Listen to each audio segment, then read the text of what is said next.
Welcome, Capricorn, to your reading for the second half of September.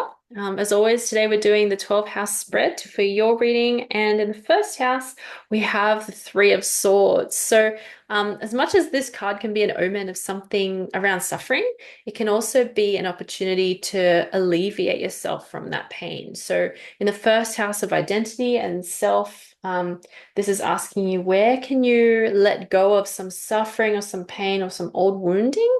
It's quite a personal start to your reading, Capricorn, but let's see what the clarifier says. Kathy, in your first house of identity, sense of self, you have the Two of Pentacles.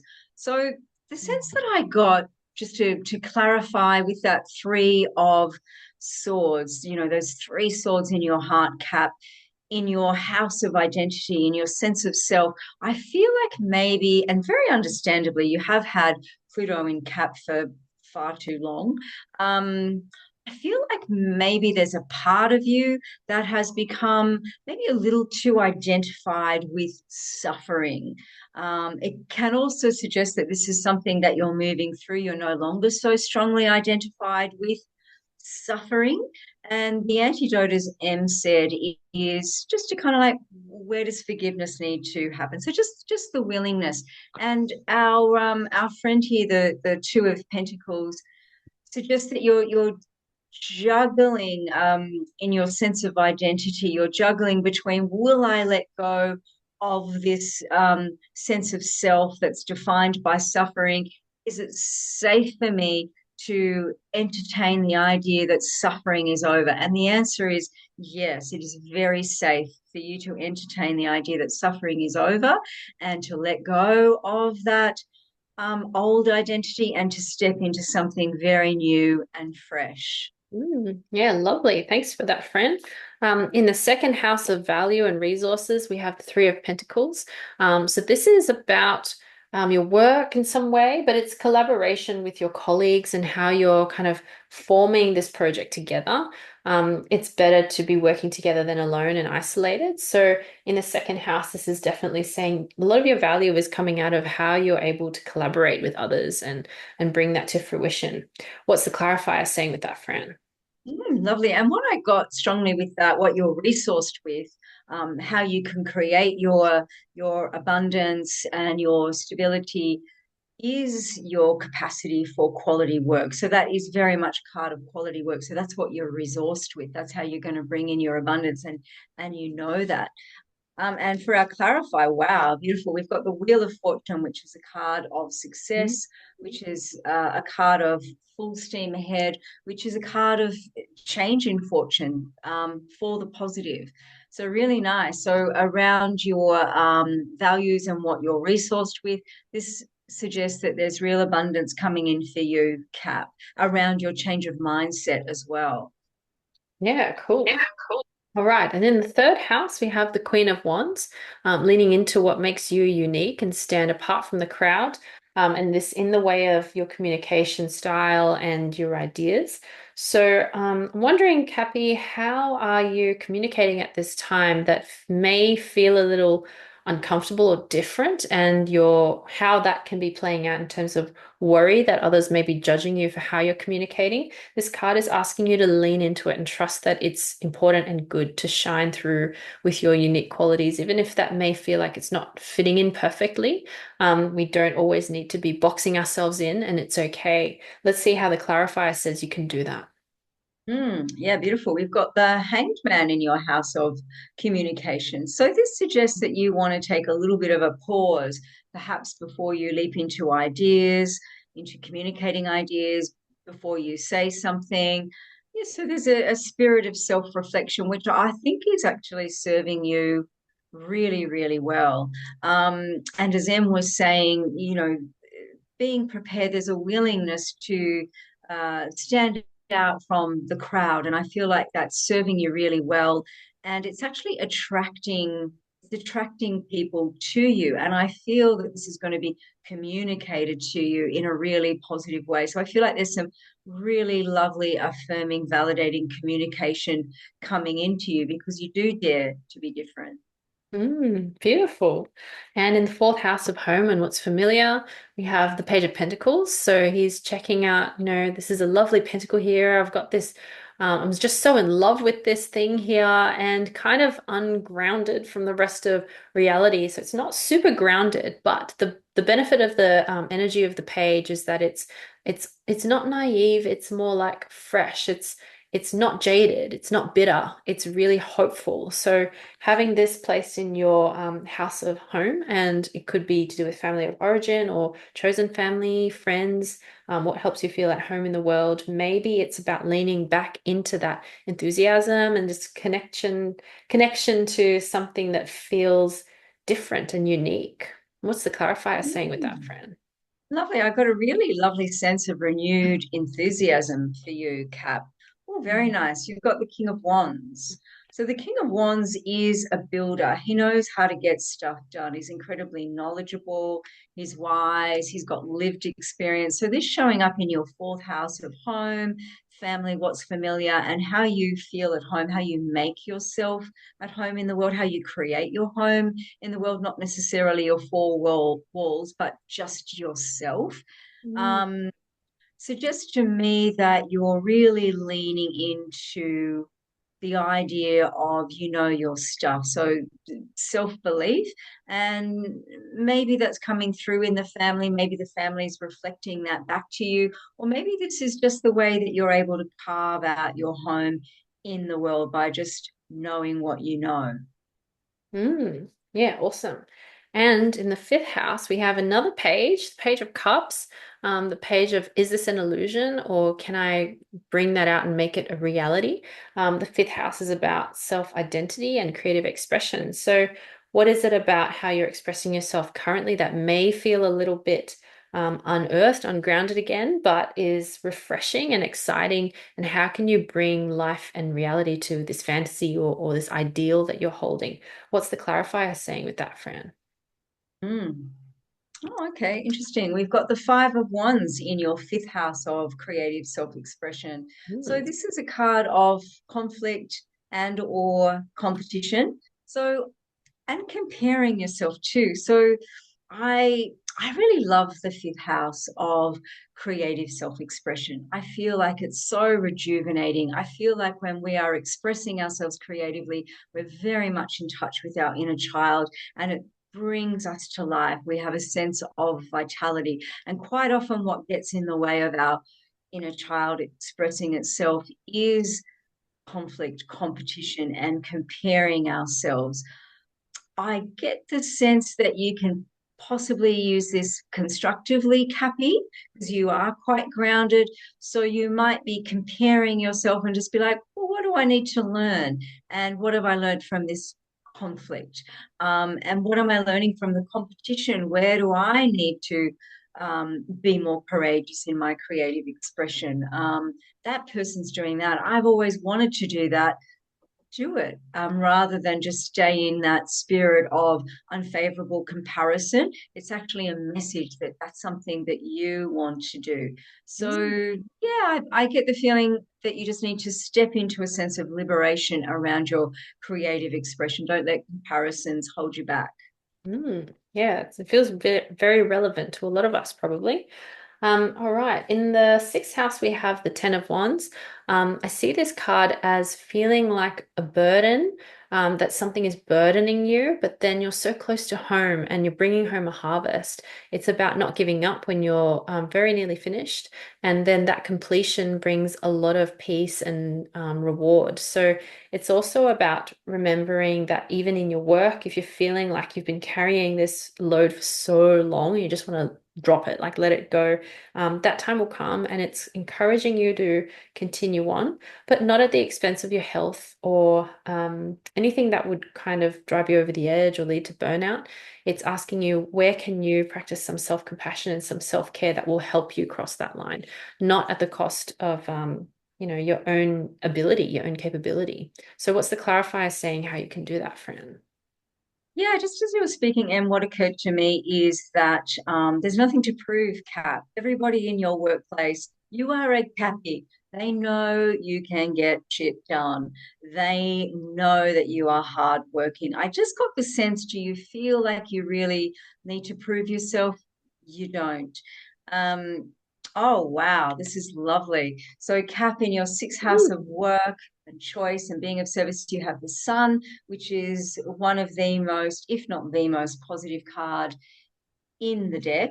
So Mm. you're getting a lot of positive recognition. A light is really shining on you in the workplace.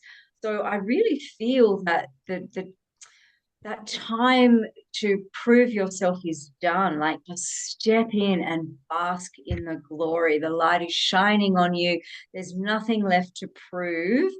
Everybody gets it, and you're really worthy of this spotlight. So step into this spotlight, put down that heavy burden, and just enjoy the fruits of your labor, that harvest, as Em was saying. Yeah, great. And then in the seventh house, we have the Ten of Swords, blessing in disguise. This card is asking you to pay attention to, and it's kind of in line with that last card there of saying, how can you lean into what the gifts are from your harvest? It's not just about this is such a heavy burden, this is over, I'm so exhausted. It's also about look at what you've already gone through, look at all the hardship you've survived through. It may have felt like a suffering, but at the same time, it's a silver lining. So it's what I think it's really core to your experience, Capricorn, that you are able to push through very difficult things. Not that you were expected to, but because you had that capacity to. And then looking at the outcome of that is there's this blessing that's coming through, a positive outcome. So let's see what the clarifier says with that. Mm. So, yeah, in your seventh house of relationship, we have the Nine of Cups. So you're spoilt for choice around relationship. So Mm. this guy is very much sitting in the spirit of abundance, and he's enjoying the fruits of his labor. He's really taking in the fulfillment. So I think this is what's being asked of you, just to rest in the fulfillment. Yeah, Mm. really lovely, Kat. Yeah, great. Okay, and then in the eighth house, we have the Seven of Swords. Eighth house is transformation and shared resources. And this card is asking you to look at the shared resources that you have and be diplomatic with them. Do your research. Check out what is happening around you in your environment, where you can kind of tap into for potential. But also, it's not about. It kind of looks like a sneaky card, like sneak around, but it's not that. It's connected to yeah, pay attention to what's happening around you. And how can you utilize that for your own advantage? It's not about disadvantaging anyone else. It's just about how can you kind of be business minded about what you need to do. And being in the eighth house, I Mm. think that is connected to work somehow, and that's how you'll be able to lean into that transformation. What's the Mm. clarifying card for that, Fran? Yeah, lovely, Em. I got the sense too.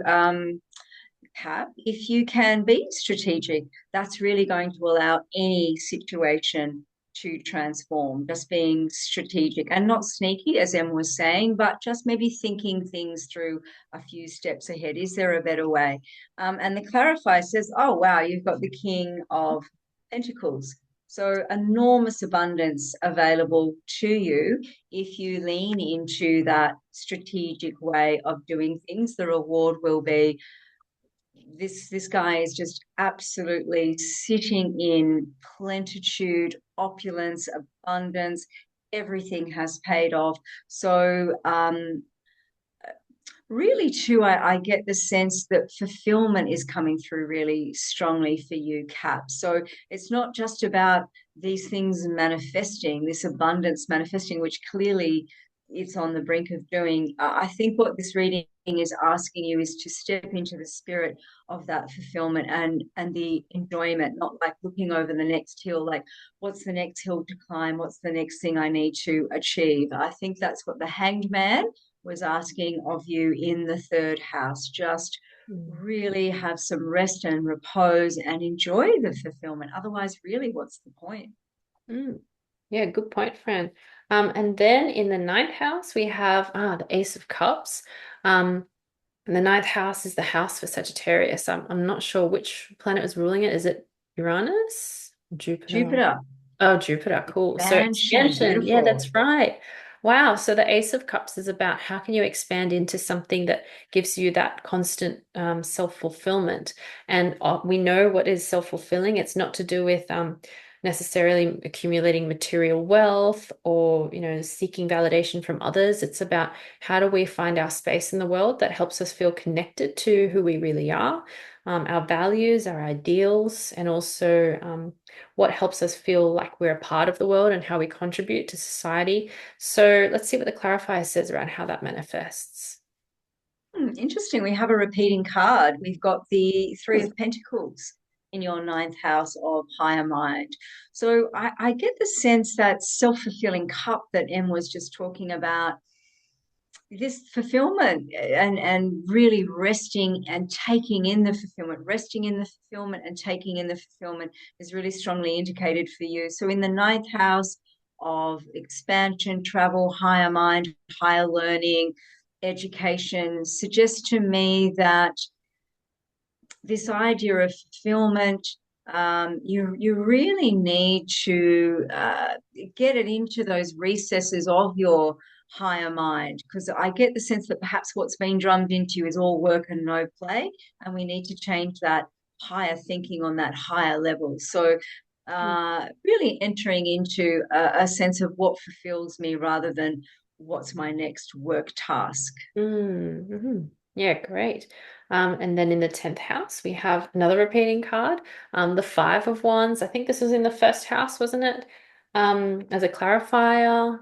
Is that right, I friend? think they've shown up in the one, two, three, in the fifth house of Oh, creative okay. Fifth expression. house. Yeah, that's right. Okay. This So connection. yeah, it's interesting because I always see everyone in this card is trying to like put up a house or put up a tent and they're just arguing about how to do it and the best way to do it. And it's just, what if we just kind of sat back and laughed about it? Because there's, at least we can have fun while we're trying. It's your conflict resolution skills. It's also how you can loosen up a bit and not take life so seriously when things aren't working out exactly as we plan. And I know that's so hard to do. And I was just talking to Fran earlier about how I feel like something's happening with Mars, and I'm just like losing my cool at something super tiny. But if we don't take it so seriously, we can kind of laugh it off a little bit, not when it's a very serious issue, but enough that we can lighten up a little bit and find a new solution forward. What's the clarifier saying there, Fran? Yeah, I really like that message of lightening up. So this is happening in your 10th house. This is your house, Capricorn, of your contribution to the world, your career, your status, your public face. So entering into a spirit of cooperation and playfulness rather than the seriousness around conflict and competition. And our clarifier, beautiful. We have the Knight of Wands. So it suggests if you enter into that spirit of playfulness and cooperation, that great success is on the way. So the Knight of Wands is like a knight in shining armor. So it suggests that in your career, it's a card of success. It's also, I feel like you're being your own knight in shining armor, Capricorn. It could be that somebody in the workplace is coming in for you that fits this bill. So there could be some love happening in the workplace. That might be nice for you, Cappy. But I also get the sense, as within, so without, you're showing up as your own knight in shining armor, and that's going to make you really magnetic for that type of energy. So, Mm. yeah, steamy times in the boardroom. Why not? Exactly. Yeah. And then in the 11th house, we have, the Six of Swords. This is leaving behind an old way of doing things or an old way of seeing and moving into new shores that is unknown, but still, it's just different. So it could be a grieving process of no longer being connected to something that was super familiar. But at the same time, being in the 11th house, this is maybe you're dreaming for a change and expecting that you will be able to see the path forward and which way to take with that. Let's see what the clarifier says in that, friend. Mm. Oh, wow. So beautiful. You've got the Ten of Pentacles. So this is interesting because this is a card of everything you could wish for, desire, and hope for in your 11th house of hopes and wishes and Yeah. desires. So I always say when a card like this shows up in your house of hopes and wishes, be careful what you wish for because you're going to manifest it. So just make sure it's really aligned with what you truly want and not what your ego might be pushing for, but really, really positive for your hopes, wishes, and desires manifesting. So massive abundance coming in for you. And I get a sense that you're moving into a capacity to enjoy it. Yeah, great. And lastly, in the 12th house, the Hanged Man, another repeating card. It's about that insight, reflection. The 12th house being of, yeah, like deep spiritual knowledge, connection to the stuff that's just beyond this earthly realm, but also what's in your shadow and how you can manifest that, so that you can gain some knowledge and some experience and wisdom from it. The Hanged Man also asks us to accept things are what they are. If we can't control them, that's okay. But what you can control is your own experience and perspective of what's happening. And it's also about kind of settling into a space of almost like Zen. Like, there are things happening around you, but you're kind of hanging in the balance and then growing that wisdom and insight as that happens. Let's see what the clarifier says with that, friend. Really lovely. We have the Queen of Wands in your 12th house of spirituality. So what I get there is so the Queen of Swords, sorry, the Queen of Swords is all about clarity, perspective, far seeing. And I get the sense that this capacity for clear perception and clear seeing is going to be nourished by all the stuff of the 12th house. So doing the spiritual work, your meditation, your reframing, your affirmations, whatever spirituality means for you, you're going to gain great clarity from that. And that clarity is just going to feed into all of this abundance that we're seeing. And I think the clarity too is going to give you the permission. You're going to get clear around giving yourself permission to express yourself in the way that you want to, because there just seemed to be like a little bit of a block perhaps in that fifth house of creative expression, but I feel like clarity is going to come from the deep inner spiritual work, and the clarity is going to really free you up, and the freeing up is going to bring through your abundance. So, really positive, Kat. Thanks for watching with us, Cap, and we'll see you at the next reading.